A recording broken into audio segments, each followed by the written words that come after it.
जयाच्या जनी जन्म नामार्थ झाला, जयाने सदा वास नामात केला. जयाच्या मुखी सर्वदा नाम कीर्ती, नमस्कार त्या ब्रह्मचैतन्य मूर्ती. ಶ್ರೀರಾಮ್ ಸಮರ್ಥ. ಎಲ್ಲ ಆತ್ಮಜ್ಯೋತಿಗಳಿಗೆ ಸಾಷ್ಟಾಂಗ ಪ್ರಣಾಮ ಮಾಡುತ್ತಾ ನನ್ನ ಸದ್ಗುರುಗಳಾದ ಶ್ರೀ ಚಂದ್ರಕುಮಾರ್ ಅವರ ದಿವ್ಯ ಚರಣಾರವಿಂದಕ್ಕೆ ಸಾಷ್ಟಾಂಗ ಪ್ರಣಾಮಗಳನ್ನು ಸಲ್ಲಿಸುತ್ತಾ ಇಂದಿನ 10 ಜೂನ್ ಇವತ್ತು ಓವಿ ರೂಪದಲ್ಲಿದೆ. ವ್ಯವಹಾರ ಹಾಗೂ ಪರಮಾರ್ಥ ಭಗವದ್ ಇಚ್ಛೆಯಿಂದಲೇ ನಡೆಯುತ್ತದೆ. ವ್ಯವಹಾರ ಹಾಗೂ ಪರಮಾರ್ಥ ಭಗವದ್ ಇಚ್ಛೆಯಿಂದಲೇ ನಡೆಯುತ್ತದೆ. ವ್ಯವಹಾರ ಅಂದರೆ ನಮ್ಮ ಪ್ರಪಂಚ, ಹಾಗೂ ಪರಮಾರ್ಥ ಇಲ್ಲಿ ಬಂದ ಮೇಲೆ ನಮ್ಮ ಸಾಧನ ಹೇಗೆ ಹೋಗಬೇಕು, ಹೆಂಗೆ ನಡಿಬೇಕು, ಎಲ್ಲಿ ಹೋಗಬೇಕು, ಯಾರ ಹತ್ರ ಹೋಗಬೇಕು, ಕರ್ಕೊಂಡು ಹೋಗೋದು ಎಲ್ಲವೂ ಸರ್ವಥಾ ಭಗವಂತನ ಇಚ್ಛೆ. ಪರಮಾರ್ಥವು ಭಗವಂತನ ಇಚ್ಛೆಯಿಂದಲೇ ಆಗತ್ತೆ ಅಂದಮೇಲೆ ನಾವೊಂದು ಸತ್ಸಂಗಕ್ಕೆ ಹೋಗೋದು, ಕೂಡೋದು, ಯಾರೋ ಲಿಂಕ್ ಕಳಿಸೋದು, ಧ್ಯಾನಕ್ಕೆ ಹೋಗೋದು, ಮತ್ತು ನಮಗಿಷ್ಟ ಇಲ್ದಿರೋ ಬಿಟ್ಟು ಹೋಗ್ಬಿಡೋದು, ಎಲ್ಲವೂ ನಮಗಿಷ್ಟ ಇಲ್ಲ ಅಂತ ನಾವು ಬಿಟ್ಟು ಬಂದ್ವಿ, ಅದು ಸರ್ವಥಾ ಮಿಥ್ಯೆ. ಅದು ಎಲ್ಲವೂ ಭಗವಂತನ ಇಚ್ಛೆಯಿಂದಲೇ. ಯಾಕೆ ಮಾಡ್ತಾನಪ್ಪ? ನಮಗೆ ತಿಳಿಸ್ಲಿಕ್ಕೆ, ಬೋಧನೆ ಮಾಡಲಿಕ್ಕೆ, ನಮ್ಮಲ್ಲಿರುವ ಅಹಂಕಾರವನ್ನು ಅಡಗಿಸ್ಲಿಕ್ಕೆ. ಎಲ್ಲವೂ ಪರಮಾತ್ಮನೇ ಮಾಡುವುದು. ಯಾಕೆಂದರೆ ಇದಕ್ಕೆ ಜನ್ಮಾಂತರದಿಂದ ಇದಕ್ಕೆ ಕರ್ಮ ಮಾಡಿ ಮಾಡಿ ಮಾಡಿ ನಾನು ನಾನು ನಾನು ಅನ್ನೋದನ್ನು ಬಲಿಷ್ಠ ಆಗಿಬಿಟ್ಟಿರುತ್ತೆ ಈಗೋ. ಅದು ಒಮ್ಮೆಲಿಗೆ ಸೋಲು ಹೆಂಗೆ ಒಪ್ಕೊಳ್ಳುತ್ತೆ ಯಾರ ಮುಂದಾರು? ಏನು ನನಗಿನ ಸಣ್ಣಾಕಿ ಯುಕಿ ಏನು ಹೇಳ್ತಿದ್ದಾಳೆ ನನಗೆ ಬಂದು? ಹಾಗಾಗಿ ಏನು ಮಾಡ್ತಾರೆ, ಅದು ಪರಮಾರ್ಥ ಕೂಡ ಭಗವಂತನ ಇಚ್ಛೆಯಿಂದ ಅನ್ನೋದು ಮರ್ತೋಗ್ಬಿಡುತ್ತೆ ಈಗೋ. ಅದಕ್ಕೆ ನಾವು ಏನೇ ಎಷ್ಟೇ ಭಗವಂತನ ಬಗ್ಗೆ ಅದು ಗೊತ್ತು ನನಗೆ, ಇದು ಗೊತ್ತು, ಅದು ನನಗೂ ಗೊತ್ತು ಅಂದರೆ ಇದೆಲ್ಲ ಭಗವಂತನ ಇಚ್ಛೆಯಿಂದಲೇ ನಡೀತಿದೆ ಅನ್ನೋದು ನಮಗೆ ತಿಳಿತಾ ಇಲ್ವಲ್ಲಪ್ಪ, ಅದು ವಿಪರ್ಯಾಸ. ಹೇಗೆ ವ್ಯವಹಾರದಲ್ಲಿ ನಮಗೊಬ್ಬ ಬಾಸ್ ಇರ್ತಾನೆ, 9 to 5 ಜಾಬ್ ಮಾಡೋಕ್ಕೊಬ್ಬ ಬಾಸ್ ಇರ್ತಾನೆ ನೌಕರಿಯಲ್ಲಿ. ಹಾಗೆ ಇಲ್ಲಿ ಪರಮಾರ್ಥದಲ್ಲೂ ನನ್ನ ಬಾಸ್ ಅವ ಇದ್ದಾನೆ, ಸದ್ಗುರುನಾಥ. ಅವನ ಇಚ್ಛಾ ಪ್ರಕಾರ ಈ ಕೆಲಸ ಮಾಡೋದು. ಹೇಳು ಅಂದರೆ ಹೇಳೋದು, ಇಲ್ಲ ಅಂದರೆ ಇಲ್ಲ, ಸುಮ್ಮನೆ ಕೂಡು ಅಂದರೆ ಸುಮ್ಮನೆ ಕೂಡೋದು, ಮೌನ ಮಾಡು ಅಂದರೆ ಮೌನ, ಜಪ ಮಾಡಿದ್ರೆ ಮಾಡು. ಏನು ಕೆಲಸ ಕೊಟ್ಟಿರ್ತಾನೋ ಅದನ್ನು ಕೆಲಸ ಮಿಷನ್ ಥರ ಮಾಡೋದು. ಮಿಷನ್ ಅಕಂಪ್ಲಿಷ್ಡ್, ಆ ಕೆಲಸ ಮಾಡ್ತಿರೋದು. ಅಕಂಪ್ಲಿಷ್ಡ್ ಅಂತ ಅವನು ಅದಕ್ಕೆ ಸೀಲ್ ಹಾಕ್ತಾನೆ. ಈ ಕೆಲಸ ಸರಿಗೆ ಮಾಡಿದೆ, ಈ ಕೆಲಸ ಸರಿಗೆ ಮಾಡಿಲ್ಲ ಅನ್ನೋದು ಅವನು ತಿಳಿಸ್ಕೊಡ್ತಿರ್ತಾನೆ. ಏನು ಹೇಳ್ತಾರೆ ಶ್ರೀ ಮಹಾರಾಜರು? ಎಲ್ಲರೂ ಸೇರಿ ನೋಡೋಣ. ಹೀಗಾಗಿದ್ದರೆ ಉತ್ತಮವಾಗುತ್ತಿತ್ತು, ಉಚಿತವಲ್ಲ ಈ ಮಾತು. ಹೀಗಾಗಬೇಕಾಗಿತ್ತು ನೋಡ್ರಿ, ನೀವು ಹಿಂಗೆ ಮಾಡಬಾರ್ದಾಗಿತ್ತು ನೋಡ್ರಿ. ಇದನ್ನು ನಾವೇನು ಮಾತಾಡ್ತೀವಿ ನಾವು ಅಂದರೆ ಆ ಮನಸ್ಸು, ಇದು ಸರ್ವಥಾ ಉಚಿತವಲ್ಲ. ನಾವು ಯಾವಾಗ ಮುಂಬೈಯಿಂದ ಬೆಂಗಳೂರಿಗೆ ಬಂದ್ವೋ ಬಾಡಿಗೆ ಮನೆಗೆ, ನಮಗೆ ಮುಂಬೈ ಜನ ಎಲ್ಲರೂ ಹೇಳಿದ್ರು, ಏನು ಮೂರ್ಖತನ ಮಾಡ್ತಿದ್ದೀರಾ, ಯಾರೋ ಒಬ್ಬ ಹೇಳ್ತಾನಂತೆ ಅವನನ್ನು ಮಾತು ಕಟ್ಕೊಂಡು ಬಾಡಿಗೆ ಮನೆಗೆ ಹೋಗ್ತಿದ್ದೀರಲ್ಲ ಅಂತ. ಸ್ವಂತ ಮನೆ ಬಿಟ್ಟು ಬಾಡಿಗೆ ಮನೆಗೆ ಯಾರು ಹೋಗ್ತಿದ್ದಾರೆ, ಎಷ್ಟು ಮೂರ್ಖತನ ಮಾಡ್ತಿದ್ದಾರೆ ಇವರು ಅಂತ ಹೇಳಿದ್ರು. ಆದರೆ ಆ ಯಾರೋ ಒಬ್ಬ ಯಾರು ಬಂದೋ ನನ್ನ ಜೀವನದಲ್ಲಿ ಅವನು ಸದ್ಗುರುನಾಥ ಇದ್ದಾನೆ ಅಂತ ಅವ್ರಿಗೆ ಕಲ್ಪನೆ ಇಲ್ಲ. ಸದ್ಗುರುನಾಥ ಪ್ರಾಣ ಹಿಡ್ಕೊಂಡು ವಾಪಸ್ ತರುವವನು ಅಂತ ಅವ್ರಿಗೆ ಕಲ್ಪನಾ ಇಲ್ಲ. ಹಾಗಾಗಿ ಆ ಮನಸ್ಸು ಮೂರ್ಖತನದ ಮಾತಾಡ್ತಾರೆ. ಇರುವಲ್ತು ಯಾಕೆ? ಆದರೆ ಹೀಗಾಗಿದ್ದರೆ ಉತ್ತಮ ಆಗ್ತಿತ್ತು, ಇದು ಉಚಿತವಲ್ಲ, ಇಂಥ ಮಾತಾಡುವುದು ಉಚಿತವಲ್ಲ. ಅದಕ್ಕೆ ಹೇಳೋದು, ಆಚಾರವಿಲ್ಲದ ನಾಲಿಗೆ ನಿನ್ನ ನೀಚ ಬುದ್ಧಿಯ ಬಿಡು ನಾಲಿಗೆ. ನಿಮಗೇನು ಗೊತ್ತವ ಯಾರು ಅಂತ? ಆ ಸದ್ಗುರುನಾಥ ಯಾರು ಇರ್ತಾನಪ್ಪ, ತ್ರೈಲೋಕ್ಯದ ಒಡೆಯ ಅವನು. ಅವನ ಆಜ್ಞೆಯಂತೆ ಈ ಕೆಲಸ ನಡೀತಾವೆ. ಈ ದೇಹದ ಮುಖೇಣ ಪರಮಾರ್ಥ ಕೂಡ ಆಗಲಿ, ವ್ಯವಹಾರ ಕೂಡ ಆಗಲಿ, ಅಲ್ಲಿಂದ ಇಲ್ಲಿಗೆ ತಂದು ಹಚ್ಚಬೇಕಾಗಿತ್ತು. ಅವನು ನಮ್ಮನ್ನು ಹಚ್ಚಿದವ. ಅದಕ್ಕೆ ಇಂಥ ಮಾತಾಡೋದು ಉಚಿತವಲ್ಲ. ಆದದ್ದೆಲ್ಲವೂ ಉತ್ತಮವೇ ಆಯಿತು, ಹಾಗೂ ರಾಮನ ಇಚ್ಛೆಯಿಂದಲೇ ಆಯಿತು ಅನ್ನೋದನ್ನು ಮನವರಿಕೆ ಗುರುನಾಥ ಮಾಡಿಕೊಟ್ಟ. ನನಗೇನಮ್ಮ ಏನಾಗುತ್ತೋ ಅದೆಲ್ಲ ತಾಯಿ ಇಚ್ಛೆಯಿಂದ ನಡೆಯುತ್ತೆ. ಆಕೆ ಇಚ್ಛೆಗಳಾದ ಏನೂ ಅಲಗಾಡೋದಿಲ್ಲ. ಅವರು ಬೆಳಗ್ಗಿಂದ ಸಂಜೆ ತನಕ 24 ತಾಸು ನಮಗೆ ಪಾಠ ಹೇಳ್ಕೊಡ್ತಿದ್ರು. ಆ ಸಮಯ ಕರೋನಾ ಇತ್ತು, ಹಾಗಾಗಿ ಅದನ್ನೇ ಮುಂದುವರಿಸೋದು ಲೆಗೇಸಿ. ಈಗ 3 ಬಾರಿ ಯಾಕೆ ಸತ್ಸಂಗ ನಾವು ಹೊಸದಾಗಿ ಇನ್ನೂ ಮಾಡಿಲ್ಲ, ಅದು ಗುರುನಾಥ ಹಾಕ್ಕೊಟ್ಟಿದ್ದ ಹಾದಿನೇ ಅದು. ಯಾಕೆಂದರೆ ನಮ್ಮ ಮನಸ್ಸು ಚಂಚಲ, ಅದು ಇಮಿಡಿಯೇಟ್ಲಿ ಓಡೋಗ್ಬಿಡುತ್ತೆ. ಅನ್ನೋದು ಮನಸ್ಸನ್ನು ಕಟ್ಟಿ ಹಾಕಬೇಕು ಅಂದರೆ ಎಲ್ಲರೂ ಬುಡು ಓಡಿ ಬರ್ತಿರ್ತಾರೆ. 3 ಬಾರಿನೂ ಬರ್ತಿರ್ತಾರೆ ಜನ. ಯಾಕಪ್ಪ? ಯಾಕೆಂದರೆ ಮನಸ್ಸನ್ನು ಈಗ ಹಾಗೆ ಕಟ್ಟಿ ಮನಸ್ಸಲ್ಲೇ ಸುತ್ತೊಡಿತಿರುತ್ತೆ. ಅಲ್ಲಿ ಭಗವಂತನ ಜೊತೆಗೆ ಸುತ್ತೊಡಿತಿರುತ್ತೆ. ಏನಾದ್ರು ಸ್ತೋತ್ರ ಹೇಳೋಣ, ಪಠಣೆ ಮಾಡೋಣ, ವ್ಯಾಖ್ಯಾನ ಕೇಳೋಣ, ಮನಸ್ಸಲ್ಲೇ ಸುತ್ತೊಡಿತಾ ಇರುತ್ತೆ. ಹಾಗಾಗಿ ನೀವು ಕೂಡ ಎಲ್ಲರೂ ಬನ್ನಿ, ಆಸ್ವಾದ ತಗೊಳ್ಳಿ, ಆನಂದವನ್ನು ನೋಡಿ. ಹೆಂಗೆ ನಗ್ತಿರ್ತಾರೆ ಎಲ್ಲರೂ. ಶ್ರೀಮಾತ್ರಿ ಸತ್ಸಂಗ ಫೌಂಡೇಶನ್ 9322178992 ನನ್ನ ನಂಬರು. ಎಲ್ಲರೂ ಬನ್ನಿ, ಧ್ಯಾನ ಮಾಡೋಣ, ವ್ಯಾಖ್ಯಾನಗಳನ್ನು ಕೇಳೋಣ, ನಮ್ಮ ಜೀವನವನ್ನು ಉದ್ಧಾರ ಮಾಡ್ಕೊಳ್ಳೋಣ. ನಗ್ನಗ್ತಾ ಎಷ್ಟು ಚೆಂದಾಗೆಲ್ಲ ನಗ್ತಾರೆ, ಎಷ್ಟು ಚೆಂದಾಗಿ ತಮ್ಮ ಮಾತುಗಳನ್ನು ಪ್ರತಿಪಾದಿಸ್ತಾರೆ. ಬರೀ ವ್ಯಾಖ್ಯಾನನೇ ಎಲ್ಲ ಕೊಡುವುದಿಲ್ಲ, ಅದ್ರ ಜೊತೆಗೆ ಎಲ್ಲರೂ ತಮ್ಮ ನಮ್ಮ ಮನಸ್ಸಿನ ಅನಿಸಿಕೆಗಳನ್ನು ಹೆಂಗೆ ಹಂಚ್ಕೋತಾರೆ ನೋಡಬೇಕು. ಅದಕ್ಕೆ ಸಾಕ್ಷಿ ನಮ್ಮ ಕೂಪಗಡ್ಡಿ ಮಹಾರಾಜರಿದ್ದಾರೆ. ಕೂಪಗಡ್ಡಿ ಮಹಾರಾಜರನ್ನು ಕೇಳಿದ್ರೆ ಅವ್ರು ಹೇಳ್ತಾರೆ ಹೆಂಗಪ್ಪ ನಡೀತಾರೆ, ಹೆಂಗೆ ಜನ ಅಲ್ಲೆಲ್ಲ ಇದ್ದಾರೆ ಸತ್ಸಂಗದಲ್ಲಿ ಅಂತ ನಿಮಗೆ ಒಂದು ಕಲ್ಪನಾ ಬರುತ್ತದೆ. ಭಗವಂತನ ಇಚ್ಛೆ ಪಟ್ಟಿರುವುದಕ್ಕೆ ಅಡ್ಡ ಬರುವುದಿಲ್ಲ ಯಾರೂ. ಅದಕ್ಕೆ ಭಗವಂತನ ಇಚ್ಛೆ ನೀ ಪಟ್ಟಿದ್ದೇ ಆದರೆ ಅದಕ್ಕೆ ಯಾರೂ ಅಡ್ಡಿ ಬರುವುದಿಲ್ಲ. ಇಡಲು ಇಂಥ ಪೂರ್ಣ ವಿಶ್ವಾಸ ಮನಸ್ಸಿಗೆ ಧೈರ್ಯವೆನಿಸುವುದು ವಿಶೇಷ. ಇಂಥ ಒಂದು ವಿಶ್ವಾಸ ಇದ್ದರೆ ಮನಸ್ಸಿಗೆ ಏನಾಗುತ್ತೆ, ಧೈರ್ಯ ಕೊಡ್ತಾನೆ ಪರಮಾತ್ಮ. ಚೈತನ್ಯ ಶಕ್ತಿ, ಧೈರ್ಯ, ವಿಶ್ವಾಸ ಬರುತ್ತೆ ಅಂದರೆ ಏನು, you will have that willpower. Yes, I will come across every situation because he is with me always. Gurunath. ಎಲ್ಲ ಸತ್ತೆಯೂ ಗುರುವಿನ ಕೈಯಲ್ಲಿ. ಯಾರ ಗತಿಯೂ ನಡೆಯುವುದಿಲ್ಲ, ಯಾರ ಗತಿನೂ ನಡೆಯುವುದಿಲ್ಲ. ಗುರುನಾಥನ ಅಂಕಿತ ಇದ್ದರೆ ಯಾರ ಗತಿ ಮತಿ ಏನೂ ನಡೆಯೋದಿಲ್ಲ, ಎಲ್ಲರ ಮತಿನೂ ಕುಂಠಿತ ಆಗೋಗತ್ತಲ್ಲಿ. ನಮ್ಮ ಜೀವಿತವೇ ಭಗವಂತನ ಕೈಯಲ್ಲಿ. ಬೇರೆ ಬೇರೆ ವಿಷಯಗಳಿಗೆ ಏನೂ ಮಹತ್ವವಿಲ್ಲ. ಪರಿಸ್ಥಿತಿ ಅನುಕೂಲ ಅಥವಾ ಪ್ರತಿಕೂಲವಿರಲಿ, ಆದರೂ ಅದರ ಸೂತ್ರ ಭಗವಂತನ ಕೈಯಲ್ಲಿ. ಪ್ರತಿಕೂಲ ಆ್ಯಂಡ್ ಅನುಕೂಲ. ಅನುಕೂಲ means favourable condition or favourable situation. ಪ್ರತಿಕೂಲ ಮೀನ್ಸ್ ಅನ್ಫೇವರೇಬಲ್ ಸಿಚುವೇಶನ್. ಎರಡೂ ಸಿಚುವೇಶನ್ನಲ್ಲೂ ಸೂತ್ರ ಅವನ ಕೈಯಲ್ಲೇ ಇರುತ್ತೆ. ದ್ಯಾಟ್ ಥ್ರೆಡ್ ಅವನ ಕೈಯಲ್ಲೇ. ಪ್ರತಿಕೂಲ ಸ್ಥಿತಿನೂ ಅವನೇ ಮಾಡ್ತಾನೆ, ಅನುಕೂಲ ಸ್ಥಿತಿನೂ ಅವನೇ ಎಳಿತಾನೆ. ದಾರ ಅವನೇ ಎಳಿತಿರ್ತಾನೆ. ಹಿಂಗೆ ನಾವು ಬರೀ ಹಿಂಗೆ ಮಾಡ್ತಿರ್ತೀವಿ ಅಷ್ಟೇ. ಕಟ್ಪುತ್ಲಿ ಹಿಂಗೆ ಕುಣಿತಿರತ್ತೋ, ನಾವು ಹಂಗೆ ಬೊಂಬೆಗಳು ಕುಣಿಯುತ್ತಾ ಇರುತ್ತೇವೆ. ಅಭಿಮಾನಕ್ಕೆ ಬಲಿ ಬೀಳಬಾರದು. ಎಲ್ಲವೂ ರಾಮನ ಇಚ್ಛೆ ಎಂದು ತಿಳಿದು ಹೀಗಿದ್ದರೂ ಸಿದ್ಧಾಂತವು ಎಚ್ಚರಿಕೆಯಿಂದ ವರ್ತಿಸಬೇಕು ನಾವು. ನಮ್ಮ ವ್ಯವಹಾರ ಹಾಗೂ ಪರಮಾರ್ಥ ಎಲ್ಲವೂ ರಾಮನ ಇಚ್ಛೆಯಿಂದಲೇ ನಡೆಯುವುದು. ಆಗುವುದು ಎಲ್ಲವೋ ಭಗವಂತನ ಕೈಯಲ್ಲಿ. ನಾವು ಶರಣು ಹೋಗಬೇಕು ಅವನಲ್ಲಿ. ಭಗವಂತನ ಕೈಯಲ್ಲಿ ಇದೆ ಅಂತ ಬರೀ ಬಾಯಲ್ಲಿ ಹೇಳ್ತೀವಿ ನಾವು, ಆದರೆ ಎದುರುಗಡೆ ಕೂತು ಗುರು ನಮಗೆ ಬೋಧನೆ ಮಾಡೋಕ್ಕೆ ಶುರು ಮಾಡಿದ್ರೆ ಅವನ ಮಾತು, ಅವನು ಸಾಧಾರಣ ವ್ಯಕ್ತಿ ಕಾಣಿಸ್ತಾನಲ್ವ, ಅದಕ್ಕೆ ಮನಸ್ಸು ಸಾಧಾರಣ ವ್ಯಕ್ತಿ ಮಾತು ಒಪ್ಕೊಳ್ಳೋದಿಲ್ಲ. ಹೋಗ್ತೀವಿ, ಅವರಿಗೆ ಸಿಂಬಾಲಿಕಲಿ ನಾವೇನು ಮಾಡಬೇಕಾಗಿದೆಯೋ ಪೂಜೆ ಮಾಡ್ತೀವಿ, ಭಿಕ್ಷಾವಂದನ ಮಾಡ್ತೀವಿ, ಪಾದಪೂಜೆ ಮಾಡ್ತೀವಿ, ಎಲ್ಲ ಮಾಡ್ತೀವಿ, ಆದರೆ ಅವನ ಮಾತು ಕೇಳೋದಿಲ್ಲ. ಅವನ ಪದಪೂಜೆ ನಿಜವಾಗಿ ಅವನ ಪೂಜೆ ಇರೋದು ಪದಪೂಜೆ. ಭೌತಿಕದಲ್ಲಿ ಗುರು ಕಾಯಂ ಇರೋದಿಲ್ವಲ್ಲ. ಭೌತಿಕ ಬಿಟ್ಟ ಮೇಲೆ ಏನು ಮಾಡೋದು ಮತ್ತೆ? ಅವಾಗ ನಾವೆಲ್ಲ ಒಂದು ಶಬ್ದಗಳು ಮತ್ತೆ ಹೋಗ್ಬಿಡ್ತೀವಿ. ಯಾಕೆಂದರೆ ಈಗ ಪಾದಪೂಜೆ ಮಾಡೋದಿಲ್ಲ ಅಂದ್ರೆ ಮತ್ತೇನು ಮಾಡಬೇಕು? ಪದಪೂಜೆ ಕಾಯಂ, ಎಟರ್ನಲ್ ಪದಪೂಜೆ. ಪದಪೂಜಾ ಈಸ್ ಎಟರ್ನಲ್, ಪಾದಪೂಜೆ ಈಸ್ ಸಿಂಬಾಲಿಕ್. ಅದು ನಮಗೆ ಅನುಕೂಲ ಆದಾಗ ಹೋಗಿ ಮಾಡಬೇಕು. ಆದರೆ ಪಾದಕ್ಕಿಂತ ಹೆಚ್ಚಾಗಿ ಪದಪೂಜೆ ಈಸ್ ವಾಟ್? ಎಟರ್ನಲ್, ಶಾಶ್ವತ, ಯಾವಾಗಲೂ ಇರುವುದು ಪದಪೂಜೆ. ಅವನು ಹೇಳಿದ ಶಬ್ದ ಕಡೆ ಅಂತೆ ಸಾ ಮತಿ ಸಾ ಗತಿ, ಅಂತಿಮ ಕ್ಷಣದಲ್ಲೂ ಗುರುವಿನ ಶಬ್ದಗಳು ನಮಗೆ ಜ್ಞಾಪಕ ಬರಬಹುದು. ಚಿತ್ತದಲ್ಲಿ ಸಮಾಧಾನ ಉಳ್ಳವನು ಅವನೇ ಭಗವಂತಿಗೆ ಪ್ರಿಯನು. ಯಾರು ಭಗವಂತನಿಗೆ ಪ್ರಿಯನಾಗ್ತಾನೆ? ಚಿತ್ತದಲ್ಲಿ ಯಾರಿಗೆ ಸಮಾಧಾನ ಉಂಟು. ಸಮಾಧಾನ ಅಂದರೆ ಇಲ್ಲಿ ನೆಮ್ಮದಿ ಇರಬೇಕು. ಇಲ್ಲೇನಿರಬೇಕು? ಏನು ನಿಜವಾದ ಗುಣ, ನೈಜ ಗುಣ ಅನ್ನೋದು ಏನು? ಪೀಸ್. ಅದೇನು ತರಂಗಿಲ್ಲ ಎಲ್ಲಿಂದ ಅನ್ನೋರು. ಇದು ಮೆಡಿಟೇಷನ್ ಮಾಡಿದ್ರೆ ಪೀಸ್ ಬರತ್ರಿ? ಇಲ್ಲ, ಸುಳ್ಳು, ಅದು ಸುಳ್ಳು. ಕ್ಷಣಿಕ ಮೆಡಿಟೇಷನ್ ಮಾಡಿದ್ರೆ ಪೀಸ್ ಹೆಂಗೆ ಬರುತ್ತೆ? ಕ್ಷಣಿಕ ಬರುತ್ತೆ. ಆ ಮೆಡಿಟೇಷನ್ ದೀರ್ಘ ಆಗಿ ಅದು ಪರ್ಮನೆಂಟ್ ಆಗಬೇಕು. ಅದು 24/7 ಮೆಡಿಟೇಷನ್ ಆಗಬೇಕು ಅಂತ ಗುರುಗಳು ಹೇಳ್ತಿದ್ರು. ಹೆಂಗಾಗತ್ತೆ ರೀ ಗುರುಗಳೇ?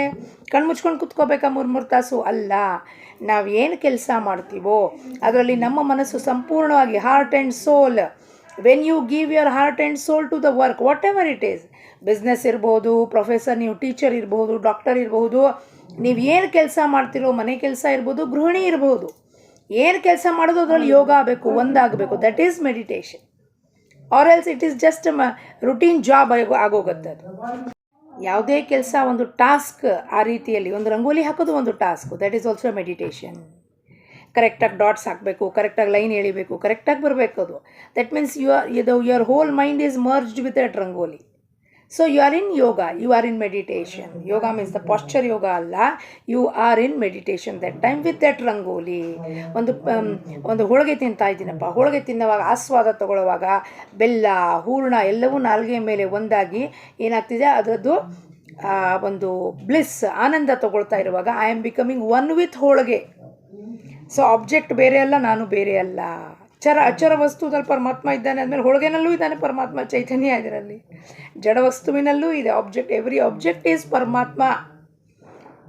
ಆಸ್ವಾದ ತಗೊಳ್ಳುವಾಗ ಇನ್ನೊಬ್ಬರನ್ನ ಇದು ಚೆನ್ನಾಗಿ ಮಾಡಿಲ್ಲ, ಎಲ್ಲೋ ಬೆಲ್ಲ ಕಡಿಮೆ ಇದೆ, ಸಕ್ಕರೆ ಕಡಿಮೆ ಇದೆ, ಇದನ್ನು ಯಾಕೆ ಹಿಂಗೆ ಮಾಡಿದ್ದೀರಾ ಅಂದರೆ ಏನಾಗುತ್ತೆ, you have become separate, you are not enjoying that ಹೋಳಿಗೆ.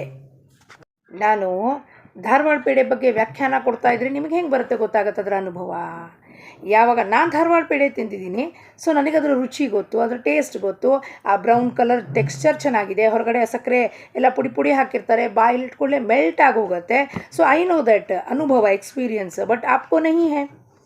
जब तक आप उसको लेकर तोड़ कर हाथ से ಸ್ಪರ್ಶ, ರೂಪ ಕಣ್ಣಿಂದ ನೋಡುವುದಿಲ್ಲವೋ, ರಸ ನಾಲ್ಗೆ ಮೇಲೆ ಗಂಧ, ವಾವ್ ವಾಟ್ ಅ ಸ್ಮೆಲ್, ಶಬ್ದ ಸ್ಪರ್ಶ ರೂಪ ರಸ ಗಂಧ, ರೂಪದಿಂದ ನೋಡಿದ್ರಿ ಅದನ್ನು, ಕಣ್ಣಿನಿಂದ ನೋಡಿದ್ರಿ, ಸ್ಮೆಲ್ ಮಾಡಿದ್ರಿ, ಟೇಸ್ಟ್ ಯಾವಾಗ ಮಾಡ್ತೀರಾ ಅದೆಲ್ಲ ಈಗ ಆಯಿತು ನಾಲೆಡ್ಜು. ಬಟ್ ಬಾಯಿನಲ್ಲಿ ಹಾಕ್ಕೊಂಡಾಗ ಅದು ಕರಗಿದಾಗ ವಾವ್ ಎಷ್ಟು ಚೆನ್ನಾಗಿದೆ ಪೇಡ ಅಂತೀವಿ. ಸೊ ಆ ಕ್ಷಣಗಳಲ್ಲಿ ನಾನು ಅದ್ರ ಜೊತೆ ಒಂದಾಗಿರ್ತೀನಿ. ನಾನು ವ್ಯಾಖ್ಯಾನ ಹೇಳಿದ್ ನೀವು ಬರೀ ಕೇಳಿಸ್ಕೊಳ್ತಿದ್ರೆ ಏನಾಗುತ್ತೆ, you are separate from that Dharwad peda. ಯಾಕೆ ತಿನ್ನಿಸುವ ಪದಾರ್ಥದ ಎಕ್ಸಾಂಪಲ್ ಕೊಡ್ತೀನಿ ಅಂದರೆ ಅದು ಬೇಗ ಮನಸ್ಸಿಗೆ ಮುಟ್ಟತ್ತದು. ರಾಮನಲ್ಲಿ ವಿಶ್ವಾಸ ಉಳ್ಳವನು ಸಮಾಧಾನ ಸ್ವೀಕರಿಸುವುದು ಅವನನ್ನು. ಸಮಾಧಾನ, that peace will choose that person. ಯಾರಿಗೆ ರಾಮನ ಮೇಲೆ ವಿಶ್ವಾಸ ಇದೆಯೋ, ನನಗೆ ಪೀಸು ಎಲ್ಲಿಂದ ಸಿಗೋದಿಲ್ಲ, ಪೀಸ್ ಒಳಗೇನಿದೆಯೋ ಅದೇ ನನ್ನನ್ನು ಸ್ವೀಕಾರ ಮಾಡುತ್ತೆ. ಬಾರಪ್ಪ, ನಿನಗೆ ರಾಮನ ಮೇಲೆ ವಿಶ್ವಾಸ ಇದೆಯಲ್ಲ, ನಿನಗೆ ಆ ಪೀಸ್ ಎಲ್ಲಿದೆ ಒಳಗೆ ತೋರಿಸ್ತೀನಿ. ನನ್ನ ಹಿತವು ರಾಮನ ಕೈಯಲ್ಲಿ, ಈ ವಿಶ್ವಾಸ ಇದ್ದಲ್ಲಿ ಸಮಾಧಾನ ಸಿಗುವುದು ಜೀವನದಲ್ಲಿ. ನಾವಾಗಿ ರಾಮಾರ್ಪಣ, ಸದಾ ಕಾಯ್ದುಕೊಳ್ಳಬೇಕು ಸಮಾಧಾನ. ನಾನು ನನ್ನದು ಮಾಡಬೇಕು ರಾಮಾರ್ಪಣ, ಆಗಲೇ ಸಮಾಧಾನದ ಅನುಭವ ಪೂರ್ಣ ಯಾವಾಗುತ್ತೆ, it will complete when you are surrendering to the Rama. Means what? You are surrendering to the place, to the situation, to the people, to everything happening in your life. You are surrendering to that acceptance. surrendering ಅಂದರೆ acceptance. ಅವಾಗ ಏನಾಗುತ್ತೆ, ನಿಮಗೆ ಸಮಾಧಾನ automatically ಸಿಗತ್ತೆ. ರಾಮ ಅರ್ಪಣ ಅಂದರೆ ಏನಪ್ಪ, ಏನೋ ಒಂದು ಜೀವನದಲ್ಲಿ ಘಟನೆ ಆಗುತ್ತೆ. ಪ್ರತಿಯೊಂದು 24 ತಾಸಲ್ಲೂ ಘಟನೆ ಬೈ ಘಟನೆ ಫಿಲ್ಮಲ್ಲಿ ಹೆಂಗೆ ಆ ಮೂವಿ ಸ್ಲೈಡ್ ನಡೀತಾ ಇರುತ್ತೋ ಹಂಗೆ ಘಟನೆ ನಡೀತೆ. ಆ ಘಟನೆ ಜೊತೆ ನಾವು ಒಂದಾಗಬೇಕು, ದಟ್ ಈಸ್ ಅಕ್ಸೆಪ್ಟೆನ್ಸ್. ಆ ಘಟನೆಯಲ್ಲಿ ನಾವು ಅಳಬಹುದು, ಆ ಘಟನೆಯಲ್ಲಿ ಬೇಜಾರಾಗಬಹುದು, ಆ ಘಟನೆಯಲ್ಲಿ ಸಿಟ್ಟು ಬರಬಹುದು, ಆ ಘಟನೆಯಲ್ಲಿ ಏನಾಗುತ್ತೆ ಅದನ್ನೆಲ್ಲ ನೋಡೋದು. ಓ ನನಗೆ ಸಿಟ್ಟು ಬರ್ತಾ ಇದೆ, ಓ ನನಗೆ ಅತಿಶಯ ಆನಂದ ಆಗ್ತಿದೆ, ಓ ನನಗೆ ಬಹಳ ಕ್ರೋಧ ಬರ್ತಾ ಇದೆ, ಓ ನನಗೆ ಉದ್ವೇಗ ಆಗ್ತಾ ಇದೆ, ನನಗೆ ತಡ್ಕೊಳ್ಳಿಕ್ಕೆ ಆಗ್ತಾ ಇಲ್ಲ, ಇಲ್ಲಿ ತನಕ ಬಂದುಬಿಟ್ಟಿದೆ, ಅಳಬೇಕು ಅನ್ನಿಸ್ತಾ ಇದೆ. Everything you have to see, watch out what is happening with you, not outside to anybody. ಅವ್ರು ಹೇಳಿದ್ದಕ್ಕೆ ನನಗೆ ಹಿಂಗಾಯ್ತು ರೀ, ಇಲ್ಲ, ಅವ್ರು ಹೇಳಿದ್ದು ಪ್ರಚೋದನೆ ಕೊಟ್ಟಂಗಾಯ್ತು. ಬೆಂಕಿನ ಛರ್ ಅಂತೀವಲ್ವ, ಅವಾಗ ಕಿಡಿ ಹತ್ತತ್ತಲ್ವ, ಹಾಗೆ ಅವ್ರು ಹೇಳಿದ್ದು ಮಾತು ನನಗೆ ಒಳಗೆ ಯಾಕೆ ಹತ್ತತ್ತು. ದಟ್ ಮೀನ್ಸ್ ನಾನು ಎಲ್ಲಿದ್ದೀನಿ, ಆ ಘಟನೆ ಜೊತೆಗಿದ್ದೀನಿ, ಅದಕ್ಕೆ ನನಗೆ ಅವ್ರು ಹೇಳಿದ ಮಾತು ನನಗೆ ಚುಚ್ಚುತ್ತಾ ಇದೆ. ನಾನಾಗಿದ್ದರೆ ಏನಾಗುತ್ತವಾಗ. ರಾಮನಿಗೆ ಅರ್ಪಣೆ ಮಾಡಿಕೊಂಡವನು ಆನಂದದಲ್ಲಿ ಯಾಕಿರ್ತಾನೆ ಅಂದರೆ, ಅವನು ಇದೇನೋ ನಮಗೆ ಇದ್ರಲ್ಲಿ ಕ್ಲಿಯರ್ ಚಾಟ್ ಬರುತ್ತೆ ವಾಟ್ಸಪ್ಪಲ್ಲಿ, ಒಂದು ಡಿಲೀಟ್ ಕ್ಲಿಯರ್ ಚಾಟ್ ಅಂತ. ಇನ್ನೊಂದು ಬರುತ್ತೆ ಏನಪ್ಪ ಕಂಪ್ಯೂಟರ್ನಲ್ಲಿ, ಇಲ್ಲಾಂದರೆ ಇದ್ರಲ್ಲಿ ನೋಡ್ತೀವಿ ಟ್ರ್ಯಾಶ್ ಅಂತ, ಟ್ರ್ಯಾಶ್ ಬಿನ್ ಅಂತ ಬರುತ್ತೆ, ಅಂದರೆ ನಿಮ್ಮದೆಲ್ಲ ಕಸ ತೊಗೊಂಡು ಹಾಕಿ ಅಂತ. ಅದೇ ಥರ ರೀತಿಯಲ್ಲಿ ರಾಮನಿಗೆ ಅರ್ಪಣೆ ಮಾಡಿದವನು ಬಾಹ್ಯ ಪರಿಸ್ಥಿತಿ ಇದು ಏನೇ ಬಂದಿದ್ರು ಕೂಡ ಅದು ಟ್ರ್ಯಾಶ್ ಬಿನ್ನಿಗೆ ಹಾಕ್ತಿರ್ತಾನೆ. ಆಚೆ ಅವನು ಒಳಗೆ ತೊಗೊಳ್ಳೋದೇ ಇಲ್ಲ ಅದನ್ನು, ಯಾಕೆಂದರೆ ಒಳಗೆ ರಾಮ ಇದ್ದಾನೆ. ರಾಮ ಇದ್ದ ಜಾಗದಲ್ಲಿ ಕಸ ಹಿಂಗಿರ್ಲಿಕ್ಕೆ ಸಾಧ್ಯ. ಇನ್ನೊಬ್ಬರು ವಿಚಾರ, ಇನ್ನೊಬ್ಬರ ಬಗ್ಗೆ gossip, this that whatever is all ಮಾಲಿನ್ಯ your holding where Rama will sit there. ಕಸ ತಿಪ್ಪೆಗುಂಡಿ ಮೇಲೆ ರಾಮನ ಕೂಡಿಸ್ತೀರಾ ಹೋಗ್ಬಿಟ್ಟು, ತಲೆ ತುಂಬ ಗಾರ್ಬೇಜ್ ಇಟ್ಕೊಂಡು ಬರಪ್ಪ ರಾಮ ಅಂತ ಇಲ್ಲಿ ಕೂಡ್ಸೋಕ್ಕಾಗತ್ತಾ ರಾಮನ್ನ? ಇದು ಕಸ ಹೋಗೋ ತನಕ ರಾಮ ಬಂದು ಹೆಂಗೆ ಕೂತ್ಕೋತಾನೆ? ಅದನ್ನು ವಿಚಾರ ಮಾಡಬೇಕು ಅಂತ ನಾನು ಎಲ್ಲಿ ಹೋಗಿ ರಾಮನ ಕೂಡಿಸ್ತಾ ಇದ್ದೀನಿ, ತಿಪ್ಪೆಗುಂಡಿ ಮೇಲೆ, ವಿಚಾರದ ತಿಪ್ಪೆಗುಂಡಿ ಮೇಲೆ ಕೂಡಿಸ್ತಿದ್ದೀನಿ ನನಗೆ. ಅವಾಗ ನಮಗೆ ಗೊತ್ತಾಗುತ್ತೆ ತಿಪ್ಪೆಗುಂಡಿ ಅಂದರೆ ಇನ್ನೊಂದು ಬಾರಿಗೆ ನಮಗೆ ಇನ್ನೊಬ್ಬರನ್ನ ತಲೆ ಒಳಗೆ ಇಟ್ಕೊಳ್ಳೋದು ಬಿಟ್ಟು ಹಾಕ್ತೀವಿ. ಅವಾಗ ರಾಮ ಇಲ್ಲಿ ಬಂದು ಸೇರ್ಕೋಬೇಕಪ್ಪ ಅನ್ನೋದು ನಮಗೆ ಜಾಗೃತ ಆಗತ್ತೆ ಮಾತು. ಭರವಸೆ ಇಡಬೇಕು ರಾಮನಲ್ಲಿ, ಇರಬೇಕು ಆನಂದದಲ್ಲಿ, ಸಾವಧಾನದಲ್ಲಿ, ಅಂತರಂಗದಲ್ಲಿ ಇದ್ದರೆ ಸಮಾಧಾನ, ಇದೇ ನಿಜವಾದ ಸಾಧನ ಏನು ರೀ, ನಾವು ಸಾಧನೆ ಮಾಡ್ತಿದ್ದೀವಿ, ನಮಗೇನು ಅನುಭವ ಬರಲಿಲ್ಲ, ಏನು ಬರಬೇಕು ಅನುಭವ? ಯಾವಾಗ ಅಂತರಂಗದಲ್ಲಿ ಸಮಾಧಾನ ಇರುತ್ತದೆಯೋ, you are not getting carried away by the people's opinion, thoughts, their judgment, what is happening here, you are at peace always. ಅದೇ ನಿಜವಾದ ಸಾಧನೆ ಅಂದರೆ ಜಪತಪ ಮಾಡೋದು ಸಾಧನೆ. ಯಾವಾಗ ಆಗುತ್ತೆ ಸಫಲ? ಯಾವಾಗ ಇಲ್ಲಿ ಸಮಾಧಾನ ಇರುತ್ತೆ, ಅದು ಆಟೋಮೆಟಿಕಲಿ ಶುರುವಾಗ್ತಿರುತ್ತೆ, ತಾನೇ ಹೇಳ್ಕೊತಾ ಇರುತ್ತೆ ಎಲ್ಲ ಸ್ತೋತ್ರಗಳನ್ನು. ಹೆಂಗೆ ಆನಂದದಲ್ಲಿ ಪಠಣೆ ಮಾಡುತ್ತದು. ಕಾಟಾಚಾರಕ್ಕೆ ಬೇಸರ ಪಟ್ಕೊಂಡು ಅಥವಾ ಜಗತ್ತಿನಿಂದ ದೂರ ಹೋಗಬೇಕು ಅಂತ ನಾನು ಜಪತಪ ಸಾಧನೆ ಮಾಡೋದಿಲ್ಲ. ಪರಮಾತ್ಮ ನನಗೆ ಈ ಜೀವನವನ್ನು ಕೊಟ್ಟಿದ್ಯಲ್ಲಪ್ಪ, ಈ ಉಸಿರನ್ನು ಪುನಃ ನೀ ನನಗೆ ಕೊಟ್ಟಿಲ್ಲಪ್ಪ, ನನ್ನ ಅಂತ್ಯ ಯಾವತ್ತೂ ಆಗೋಗಿತ್ತು, ಪುನಃ ಉಸಿರು ಕೊಟ್ಟು ನನ್ನ ಬದುಕಿಸಿ ಇಷ್ಟು ಒಂದು ಸುಂದರವಾದ ಬದುಕು ಇದೆ ಅಂತ ತೋರಿಸ್ಕೊಟ್ಟಿಲ್ಲಪ್ಪ. ಅದಕ್ಕೆ ಈ ಜಪತಪ ಸಾಧನೆಗಳನ್ನು ಮಾಡೋದು. ನೋಡಬಾರದು ಸಾಕು ಬೇಕು ಸಂಸಾರದಲ್ಲಿ, ಇಟ್ಟುಕೊಳ್ಳಬೇಕು ಸಮಾಧಾನ ಅದರಲ್ಲಿ. ಯಾವಾಗ ಹೀಗಿರುವುದೋ ಪರಿಸ್ಥಿತಿ, ಯಾವಾಗ ಹೇಗೆ ಇರುವುದೋ ಪರಿಸ್ಥಿತಿ, ಹಾಗೆ ಹಾಗೆ ಇರಬೇಕು ಸಮಾಧಾನ ವೃತ್ತಿ. ಸಮಾಧಾನ ವೃತ್ತಿ means acceptance. Whatever situation is there. ನಾ ಬಿದ್ದೆ, ಎದ್ದೆ, ಆಪ್ರೇಷನ್ ಆಯಿತು, ದಿಸ್ ಆಯಿತು, ದಟ್ ಆಯಿತು, ಔಷಧಿ ತೊಗೊಂಡೆ, ಸರಿ ಮಾಡಿಕೊಂಡೆ. 6 ತಿಂಗಳ ಹಿಂದೆ ನನಗೆ ನಡಿಲಿಕ್ಕೆ ತೊಂದರೆ ಆಗ್ತಿತ್ತು, ಕ್ಯಾಲ್ಶಿಯಂ ಇರಲಿಲ್ಲ, ಕಡಿಮೆ ಆಗಿಬಿಟ್ಟಿತ್ತು. 4 ಹೆಜ್ಜೆ ಇಟ್ಟರೆ ಕಾಲು ನೋಯಿಸ್ತಾ ಇತ್ತು. ಡಾಕ್ಟ್ರ್ ಹತ್ರ ಹೋದರೆ ಔಷಧಿ ತೊಗೊಂಡೆ. ಈಗ ಇವತ್ತು ಪಾರ್ಕ್ನಲ್ಲಿ ಏನು ವಿಡಿಯೋ ಮಾಡಿ ಹಾಕಿದ್ನೋ, ಆ ವಿಡಿಯೋ ಮಾಡಿ ಯಾಕೆ ಹಾಕಿದೆಪ್ಪ, ಈ 4 ದಿವಸದಿಂದ ನಾನು ಹೋಗ್ತಾಯಿದ್ದೀನಿ ಪಾರ್ಕಲ್ಲಿ. 3, 4, 5 ರೌಂಡ್ ಹೊಡೆಯೋಷ್ಟು ಶಕ್ತಿನ ಪರಮಾತ್ಮ ಕೊಟ್ಟ. ಇಲ್ಲ ಅಂದರೆ ನನ್ನ ಶಕ್ತಿ ಕುಗ್ಗೋಗ್ಬಿಟ್ಟಿತ್ತು. ಅವಾಗೂ ಅಷ್ಟೇ, ಏನು ಮನೆಯಲ್ಲೇ ಕೂತ್ಕೊಂಡು ಭಗವಂತನ ಸ್ಮರಣೆ ಮಾಡೋದು. ಆದರೆ whatever situation is there, you have to ಹಾಗೆಯೇ ಅದನ್ನು ಒಪ್ಕೊಳ್ಬೇಕು ಫಸ್ಟ್. ಒಪ್ಕೊಂಡಾಗ ಬೇರೆ ದಾರಿ ತೋರಿಸ್ತಾನೆ ಪರಮಾತ್ಮ. ಯಾವ ಪರಿಸ್ಥಿತಿಯಲ್ಲಿ ಇಡುವನೋ ರಾಮನು, ಕಾಯ್ದುಕೊಳ್ಳಬೇಕು ಅದರಲ್ಲಿ ಸಮಾಧಾನವನ್ನು. ಚಿಂತೆ, ಮಮಕಾರ, ಅಭಿಮಾನ, ಕಾರಣವಿಲ್ಲದೆ ಮಾಡಿದ್ದ ಛಲ, ಕಪಟ, ಅಪಮಾನ ಅಥವಾ ಆಡಿದ ವಾಗ್ಬಾಣ, ಇವುಗಳೆಲ್ಲರ ಇರಬೇಕು ಸಾವಧಾನ. ಸಾವಧಾನ ಹೇಳ್ತಾರೆ. Once arrows shot will not come back, it will come back as a boomerang for you only. Whatever you shoot out, it will come back to us only in thousands. ಸದ್ಗುರುಗಳು ಯಾವಾಗಲೂ ಹೇಳ್ತಾರೆ ಏನಪ್ಪ, 1 you give, I will give you 10. So whatever you give, it is not that तुम 1 रुपया दोगे 10 रुपया 10 लाख मिल जाएगा, ऐसा नहीं है. तुम क्या भी बाण इधर से फेंको, वो बाण सारे हमको ही आएंगे. 1 बाण फेंको 10 बाण आएंगे. इसके लिए ಸಾವಧಾನರಾಗಿರಬೇಕು. ಯಾರ ಕೈಯಲ್ಲಿ ಇಲ್ಲ ಸಮಾಧಾನ ಕೊಡುವುದು, ಭಗವಂತನ ಕೈಯಿಂದಲೇ ಪ್ರಾಪ್ತ ಆಗುವುದು. ಯಾರು ಕೈಯಲ್ಲೂ ಇಲ್ಲ ಅಂತಾರೆ ಮಹಾರಾಜರು. ಎಲ್ಲ ಸಂತರು ಹೇಳೋದು ಅದೇನಪ್ಪ, ನೀವು ಹೋಗಿ ಜಗತ್ತಿನಲ್ಲಿ ಯಾರ ಹತ್ರ ಭಿಕ್ಷೆ ಬೆಳೆದ್ರು ನಿನಗೆ ಸಮಾಧಾನ ಕೊಡೋದಿಲ್ಲ ಯಾರು. ಉಲ್ಟಾ ನಿನಗೆ ಹೇಳ್ತಾರೆ, ನೀನು ಆಕ್ಸೆಪ್ಟ್ ಮಾಡ್ಕೊ, ನಾವು ಇರೋದೇ ಹೀಗೆ ಅಂತ. ಅದಕ್ಕೆ ನಾವೇನು ಮಾಡಬೇಕಪ್ಪ, ಯಾರ ಕೈಯಲ್ಲೂ ಇಲ್ಲ, ಭಗವಂತನ ಕೈಯಿಂದಲೇ ಪ್ರಾಪ್ತವಾಗದ್ದು. ಭಗವಂತನೊಬ್ಬರೇ ನಮಗೆ ಸಮಾಧಾನ ಕೊಡಲಿಕ್ಕೆ ಸಾಧ್ಯತೆ ಉಂಟು.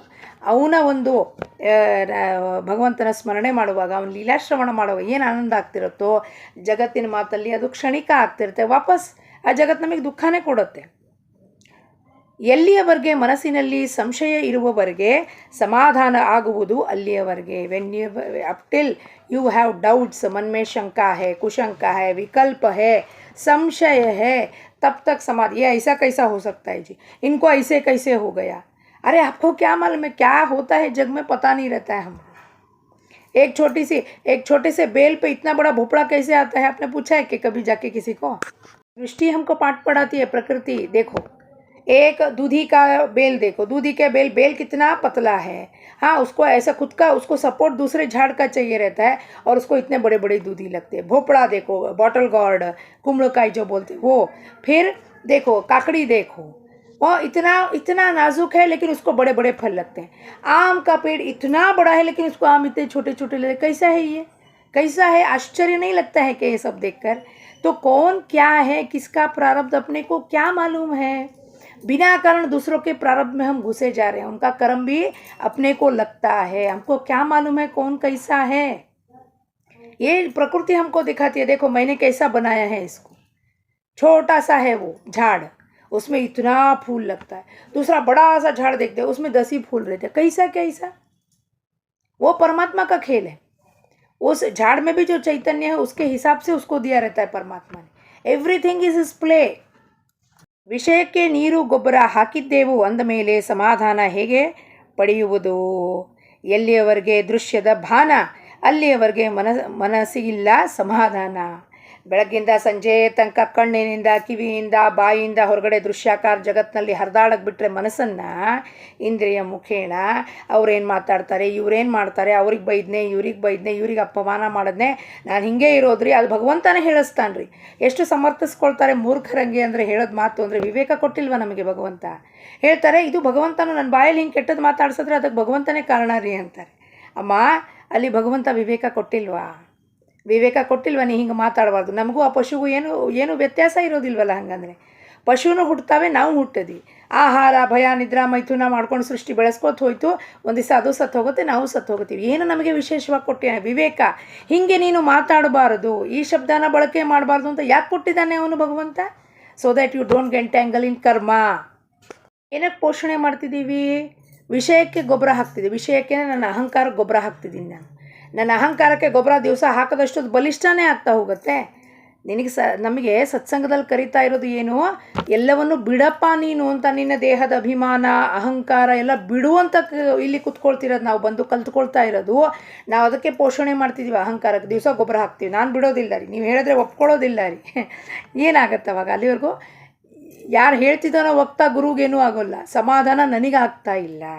ಅದು ತಿಳ್ಕೊಳ್ಳೋ ಮಾತು ಏನು? ಸಮಾಧಾನ ಸಿಗೋದಿಲ್ಲ ನನಗೆ, ಎಲ್ಲಿ ಹೋದ್ರೂ ಸಮಾಧಾನ ಸಿಗೋಲ್ಲ.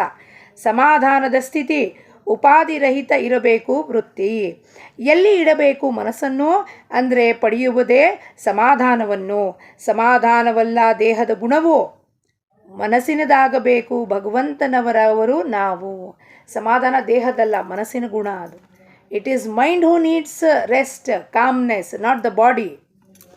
ಮೈಂಡಿಗೆ ರೆಸ್ಟ್ ಇದ್ದರೆ, ಸಮಾಧಾನ ಇದ್ದರೆ, body automatically goes to sleep without any hindrance. ಈಗ ಕೆಲವರು ಹೇಳ್ತಾರೆ ನಮಗೆ ಗಾಢವಾದ ನಿದ್ದೆ ಬಂತು ರೀ, ನಾವು ಮಧ್ಯ ಹೇಳೋದೇ ಇಲ್ಲ ಅಂದರೆ ಏನು? There mind is not working. 6 hours complete sleep. ಮಧ್ಯದಲ್ಲೇ 1 ಗಂಟೆಗೆ ಹೇಳ್ತಾರೆ, 12 ಗಂಟೆಗೆ ಹೇಳ್ತಾರೆ, 2 ಗಂಟೆಗೆ ಹೇಳ್ತಾರೆ, 3 ಗಂಟೆಗೆ ಹೇಳ್ತಾರೆ. ಅಂದರೆ ಯಾರು ಹೇಳ್ತಿರೋದು? ದೇಹ ಹೇಳ್ತಾ ಇಲ್ಲ, ಮನಸ್ಸು ಹೇಳ್ತಾ ಇರೋದು. ಮನಸ್ಸಿಗೆ ಅಸಮಾಧಾನ. ಅದಕ್ಕೆ 4 ಗಂಟೆಗೆ ಎದ್ದು ಕೂತ್ಕೊಳ್ಳುತ್ತೆ, 3 ಗಂಟೆಗೆ ಎದ್ದು ಕೂತ್ಕೊಳ್ಳುತ್ತೆ. ಯಾರು? ಮನಸ್ಸು. ಮನಸ್ಸು, ಬಾಡಿ ಅಲ್ಲ. ಮನಸ್ಸು ಬಾಡಿನ ಎಪ್ಸತ್ತೆ. ಹೇಳಿ ನಿನಗೆ ನಿದ್ದೆ ಬರ್ತಿಲ್ಲ ಹೇಳು ಅಂತ. ಇದು ಹೇಳತ್ತೆ ಹಿಂಗೆ. ಏನಾಯಿತು? ಎಷ್ಟು ಗಂಟೆ ಆಯಿತು? ಎದ್ದು ಕೂಡಲೇ ಪಕ್ಕದಲ್ಲಿ ಮೊಬೈಲ್ 3 ಗಂಟೆ ನೋಡೋದು, ಸ್ಟೇಟಸ್ ನೋಡ್ತಿರೋದು. 3 ಗಂಟೆಗೂ ಸ್ಟೇಟಸ್ ಏಕೆ ನೋಡ್ತೀರಪ್ಪ ನೀವು 2 ಗಂಟೆಗೆ? ಅಂದರೆ ಮನಸ್ಸಲ್ಲಿ ಸಮಾಧಾನ ಇಲ್ಲ. ಸಮಾಧಾನ ಇಲ್ಲದೆ ಇದ್ದ ಪರಿಸ್ಥಿತಿಯಲ್ಲಿ ಏನಾಗುತ್ತದು? ಈ ಮನಸ್ಸು ಎಚ್ಚರಗೊಳ್ಳುತ್ತೆ, ದೇಹನ ಎಪ್ಸತ್ತೆ. Again the whole system gets disturbed. ಯಾಕೆ? ಅಲ್ಲಿ ಎಲ್ಲ ವಿಕಾರಗಳು ಎದ್ದು ಬಿಡ್ತವೆ. ಅದಕ್ಕೆ ಯಾರಿಗೆ ನಿದ್ದೆ ಸಮಸ್ಯೆ ಇದೆ, ಮನಸ್ಸು ಶಾಂತ ಆಗ್ತಾ ಇಲ್ಲ, ಅವರೆಲ್ಲ ಸತ್ಸಂಗಕ್ಕೆ ಧ್ಯಾನಕ್ಕೆ ಬೆಳಗ್ಗೆ ಬನ್ನಿ. 6:15 AM to 6:40 we conduct the ಧ್ಯಾನ.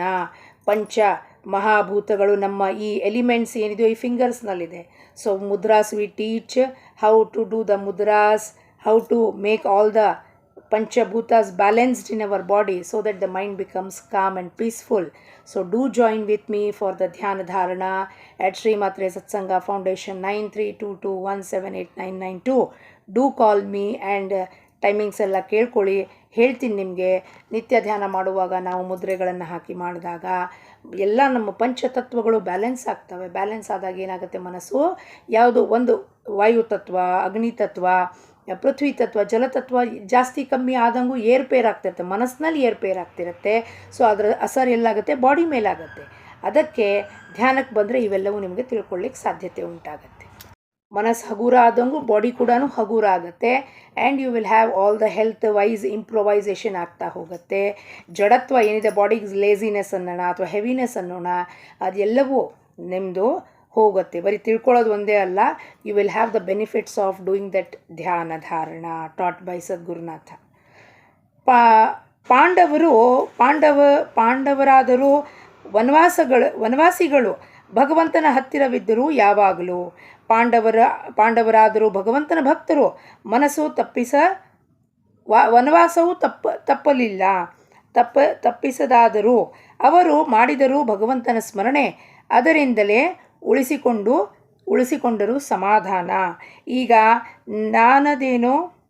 ನಾನಾದೇನೋ ರಾಮನವನು ಇಟ್ಟುಕೊಳ್ಳಬೇಕು ಈ ವಿಚಾರವನ್ನು. ಈಗ ನಾನು ರಾಮನವನಾಗಿದ್ದೀನಪ್ಪ. ವನವಾಸಲಿದ್ರೂ ಅವ್ರ ಸಮಾಧಾನ ಭಂಗ ಆಗಲಿಲ್ಲ. ದುರ್ಯೋಧನ ಸಮಾಧಾನ ಒಳಗಿಲ್ಲಿ ಭಂಗ ಆಗಿತ್ತಲ್ಲಿ.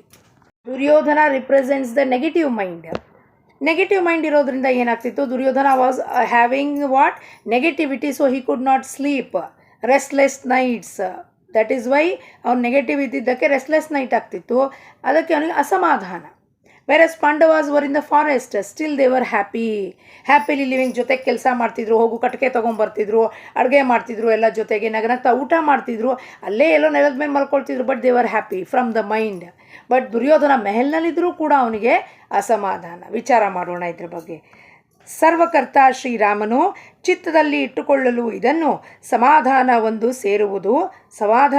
ಸೇರುವುದು ಅವನನ್ನು. ಚಿತ್ತದಲ್ಲಿ ರಾಮನನ್ನು ಸದಾ ಇಟ್ಟುಕೊಂಡ್ರೆ ಸಮಾಧಾನ ಬಂದು ನಮಗೆ ಸೇರುತ್ತದೆ. ಆ ಸಮಾಧಾನವನ್ನು ಪ್ರಾಪ್ತಿ ಮಾಡಿಕೊಳ್ಳೋಣ, ನಮ್ಮ ಜೀವನವನ್ನು ಸಾರ್ಥಕ ಮಾಡಿಕೊಳ್ಳೋಣ ಅಂತ ಹೇಳುತ್ತಾ ಜಾನಕಿ ಜೀವನ ಸ್ಮರಣ. ಜೈ ಜೈ ರಾಮ್. ಲೋಕಾಹ ಸಮಸ್ತಾಹ ಸುಖಿನೋ ಭವಂತು.